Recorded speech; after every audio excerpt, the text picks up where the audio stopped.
Henri Lopez, par exemple, et vous voyez, et peut-être, je dirais, s'il faut apporter une suggestion à l'INERA, c'est bien beau d'insérer ces auteurs-là, ces programmes-là, mais je pense qu'il faut qu'il associe les écrivains eux-mêmes aussi pour voir qu'est-ce qu'il faut faire, qu'est-ce qu'il ne faut pas faire, parce qu'on ne peut pas tout mettre à la fois, et je ne sais pas comment ils vont faire, mais en tout cas, le souhait serait mieux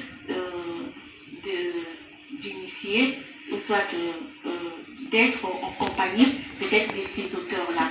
Et voilà, et si on peut parler par exemple des difficultés auxquelles les écrivains sont confrontés, il y en a plusieurs, et ça, ils l'ont dit.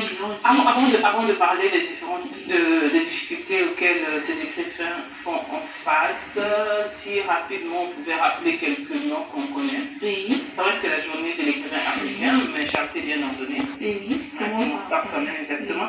Donc, à notre niveau, Dadji, quelques écrivains congolais. Oui, c'est ce que nous avons appris plutôt au lycée. On a commencé par le premier des écrivains congolais, Jean Malonga, qui a écrit Le cœur d'Ariane. Un livre que je n'ai pas vraiment eu l'occasion de beaucoup lire. Voilà, je sais pas. Il y a Tachimta avec ses chroniques congolaises. Il y a le célèbre Henri Jombo. Avec Sarah Matip Niès, j'aime beaucoup. Il y avait ma belle cousine ici, je pense que c'était c'est un joli livre, un très très bon livre. Ouais. J'ai eu l'occasion de le lire. Il y en a beaucoup. Henri Lopez aussi. Odile Obabé. Ils sont nombreux. Et comment on l'appelle, professeur Théophile Obéna. C'est ça. Super, c'est très intéressant. Alors, quelles sont les difficultés? C'est vrai qu'on n'est peut-être pas encore écrivain, rien n'est encore terminé. Hein. Quelles sont les difficultés auxquelles les écrivains congolais font face, Carmen? J'ai parlé avec certains écrivains, ils ont dit qu'ils n'ont pas de maison comment on appelle ça, de maison d'édition, ils n'ont pas assez, et puis bon, ça ils ne peuvent pas le dire à la télé, mais sinon quand je suis la voix de son voix, je le dis, et le ministère, si le ministère pouvait leur venir en aide, et la maison d'édition aussi, des maisons d'accompagnement, et la ministre qui vient d'arriver, Lydie Congo, si elle peut aussi les écouter, si elle peut organiser des rencontres pour écouter non seulement les musiciens, parce qu'ils ont fait un constat, chaque ministre, quand il arrive dans ce département, l'accent est plus mis sur les musiciens, oui, c'est comme si la culture, il n'y avait que des musiciens. Et alors qu'il y avait des écrivains aussi, ils ont des arts, il y en a plusieurs. Et si vous pouvez mettre l'accent sur eux aussi, les entendre, écouter ce qu'ils ont à dire, et ça serait mieux. Et les accompagner. Les accompagner aussi, parce qu'ils en ont besoin, ils n'ont pas assez d'argent. Et ils ont évoqué le salon du livre. Ça fait très longtemps qu'ils ont participé à ce salon. Et si le gouvernement pouvait mettre le moyen pour qu'ils puissent en faire participer à ce salon du livre. Exactement. Et puis un aspect qui, on doit quand même en parler, le Congolais est devenu paresseux. Je ne sais pas si ça a toujours été le cas depuis des lustres, mais de nos jours, nous sommes devenus paresseux.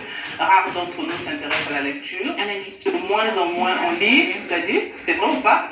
Surtout avec les téléphones intelligents que nous avons. Il y a même des élèves qui sont encore sur le banc de l'école, mais qui négligent la lecture. Comment vous allez vous améliorer? C'est pas mauvais, hein, la technologie. Il faut reconnaître que l'écrivain ne vit pas de son œuvre au Congo. Bon. Là, le président de la République vient de dénommer le ministère de l'Industrie culturelle et touristique. Nous pensons que peut-être avec cette dénomination, avec cette dame qu'on vient de mettre, que je félicite en passant, Madame Lydie Congo, les choses vont changer.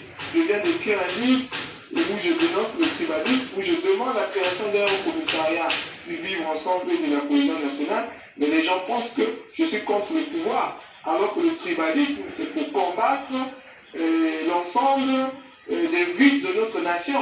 Ce n'est pas seulement voir ce que le pouvoir fait. Même à l'opposition, les gens sont dans le tribalisme. Nous devons ensemble créer un centre pour combattre ce tribalisme qui existe dans les administrations, dans les quartiers et chez les politiques. Peut-être qu'aujourd'hui, là, on peut dire même que le président de la République donne l'exemple de ne pas être tribal dans son cabinet. L'écrivain doit se battre pour avoir ces thèmes. La négativité vient de là parce que quand nous faisons notre travail, nous ne sommes pas trop engagés parce qu'on a peur sur telle ou telle appréhension. On est obligé de faire le but, c'est ce qui casse un peu le travail de l'écrivain. Nous avons essayé un peu de travailler avec l'UNEAC, dont nous avons le président Henri Dombo, l'ancien ministre qui est aujourd'hui député. Il y a toujours de la considération. Il faut reconnaître qu'on a aussi la chance d'avoir par exemple la REDICO, qui est une institution libre, indépendante, mais qui fait la promotion des écrivains chaque année. Il faut reconnaître que le président Henri Dombo s'investit aussi avec d'autres acteurs. Je suis même parmi les personnes qui amènent souvent les sponsors.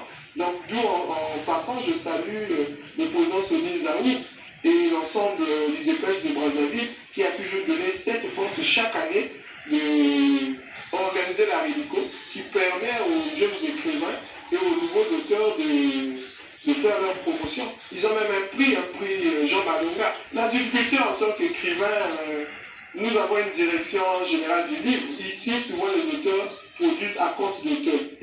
Où c'est souvent, bon, vous avez un groupe, comme moi je l'ai créé un groupe, et des personnalités qui m'ont souvent préfacé, aidé. C'est eux souvent quand je fais un livre, quand le thème leur plaît, qui s'asseyent ensemble pour le financer.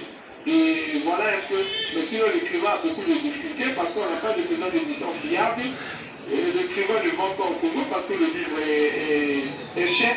Le président de la République est parmi les premiers dirigeants écrivains africains pour avoir lu 9 livres. Le président est vraiment engagé dans ses livres. Quand vous lisez les livres du président, par exemple le fleuve, le manguier, la souris, vous sentez l'engagement. Ou quand le président vous écrit un livre sur l'environnement, vous sentez l'engagement. Moi-même, j'ai parlé du président de la République, de ses combats.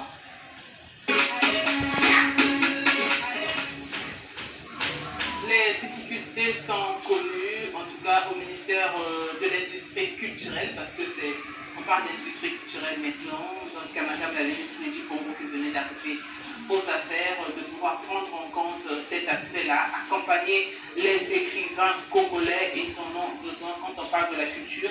Il n'y a pas que les artistes musiciens, il y a les artistes peintres, il y a les écrivains, les arts, en tout cas, il en existe plusieurs. Merci à cet écrivain qui s'est prêté à notre micro. L'occasion pour nous d'encourager tous ceux qui écrivent, tous ceux qui sont passionnés de l'écriture, ceux qui le deviendront peut-être dans les jours à venir, parce qu'il s'agit d'être engagés.